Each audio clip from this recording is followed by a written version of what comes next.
ไปอยู่แต่พวกเจ้าต้องมาให้เห็นก่อนมาให้มันแน่นก่อนพวกอยู่ในอเมริกาที่เขาหาอเมริกาได้ก็รวมกันข่อยก็พร้อมแล้วจะเป็นแกนนำให้พร้อมแล้วจะรวมมือกลุ่มต่าง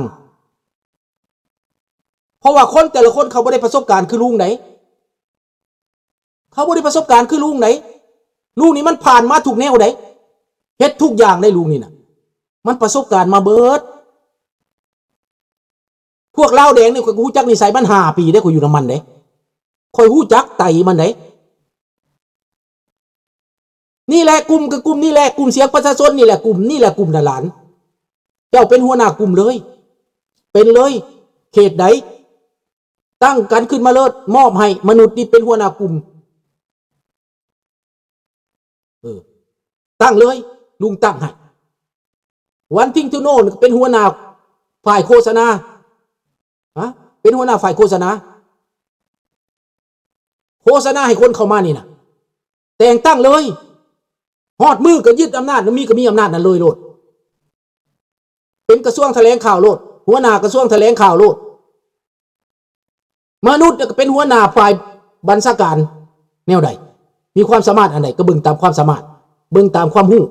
เนาะคันบ่เต้าร่วมกันแล้วบ่ได้หมด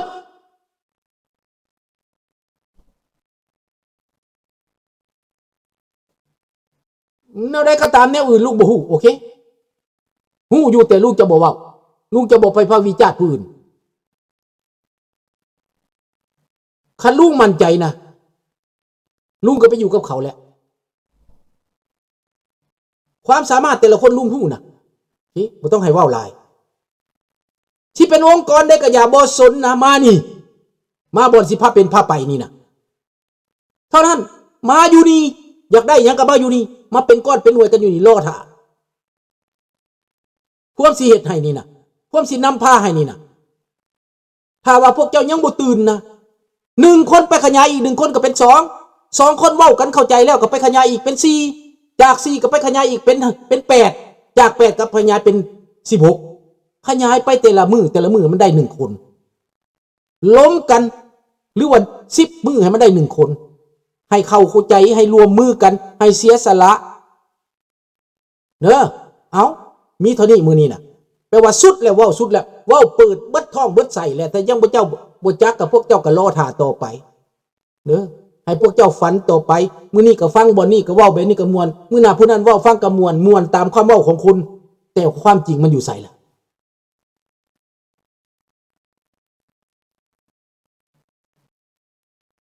ถ้าพวกเจ้าบ่มีการจัดตั้งมันเกิดขึ้นมาพวกเจ้าสิติดต่อหาไผเป็นไผสิซอยพวกเจ้าล่ะนี่สำคัญได้สำคัญเนาะโอเคเนาะโชคดีบ่ทุกคนเนาะกุดนายบายบายทุกคนเนาะราตรีสวัสดิ์เอาไปคิดเด้อลูกหลานเด้อเริ่มต้นจากพวกเจ้าเองอันนี้ลุงบอกแจ้งเลยเด้อชัดเจนแล้วบาดนี้นะถ้าพวกเจ้าอยากเฮ็ดก็เฮ็ดบายบายราตรีสวัสดิ์กุดนายบ่นุยโอเดวัว